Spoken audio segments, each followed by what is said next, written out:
તુલસીના છોડનું ધાર્મિક મહત્વ. હિન્દુ ધર્મમાં તુલસીનો છોડ સૌથી પવિત્ર છે. વૃંદા તરીકે પણ ઓળખાય છે. હિન્દુઓ તેને સ્વર્ગનું પ્રવેશદ્વાર અથવા વૈકુંઠ ભગવાનનું નિવાસ સ્થાન માને છે.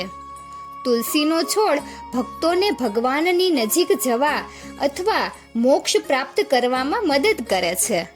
તુલસીના છોડના વિવિધ ભાગોને દેવતાઓનો વાસ માનવામાં આવે છે. વધુમાં તુલસીને દેવી લક્ષ્મીનો ભૌતિક અવતાર માનવામાં આવે છે. આમ સમૃદ્ધિ અને શાંતિ માટે દરરોજ સ્નાન કર્યા પછી તુલસીના છોડની પૂજા કરવામાં આવે છે. વધુમાં ધાર્મિક છોડ લોકોને વાસ્તુ દોષ દૂર કરવામાં મદદ કરે છે. પ્રાચીન સમયમાં ઘરોમાં તુલસીના છોડની પૂજા માટે ખાસ સમર્પિત કરવામાં આવતું હતું, જેમ કે વરંડા અથવા બાલ્કની. લોકો તુલસીના છોડ અથવા દેવી લક્ષ્મીને આદર આપવા માટે પરિક્રમા કરશે. ઘરમાં તુલસીના છોડની હાજરી પણ નકારાત્મક શક્તિઓને દૂર કરવામાં અથવા દુષ્ટતાને દૂર કરવામાં મદદ કરે છે. તુલસીના છોડમાં હીલિંગ પાવર હોવાનું કહેવાય છે. તે ઔષધીય ગુણો ધરાવે છે અને ખાંસી, શરદી અને અન્ય રોગો સામે લડે છે. વૈષ્ણવ ફિલસૂફી મુજબ તુલસીના છોડના પાંદડા ભગવાન વિષ્ણુને સૌથી વધુ પ્રસન્ન કરે છે.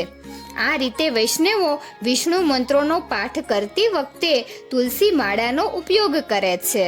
તુલસીનો છોડ તેમને ભગવાન વિષ્ણુના સ્પંદનો અને આત્મા સાથે સુમેળમાં રહેવા દે છે.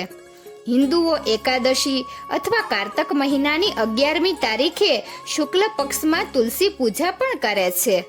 આમાંથી કોઈ પણ દિવસે તુલસીના છોડના લગ્ન ભગવાન વિષ્ણુ સાથે કરવામાં આવે છે. તુલસીના છોડને દુલ્હનની જેમ શણગારવામાં આવે છે, જ્યારે ભગવાન વિષ્ણુને શાલિગ્રામના રૂપમાં શણગારવામાં આવે છે.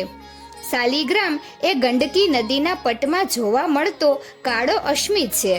શાલિગ્રામને લગ્નના પ્રતીક તરીકે તુલસીના છોડના વાસણમાં રાખવામાં આવે છે. સમગ્ર ધાર્મિક વિધિને તુલસી વિવાહ કહેવામાં આવે છે. આ ધાર્મિક વિધિ મુખ્યત્વે ભારતના ઉત્તરીય પ્રદેશોમાં કરવામાં આવે છે અને લગ્નની મોસમની શરૂઆતનું પ્રતિનિધિત્વ કરે છે. તો મિત્રો, તમને આ વિડીયો કેવો લાગ્યો જરૂરથી કમેન્ટ કરજો. જો સારો લાગ્યો હોય તો વિડીયોને લાઈક અને શેર કરજો અને અમારી ચેનલને જરૂરથી સબસ્ક્રાઈબ કરજો. વિડીયો અંત સુધી જોવા બદલ ખૂબ ખૂબ આભાર.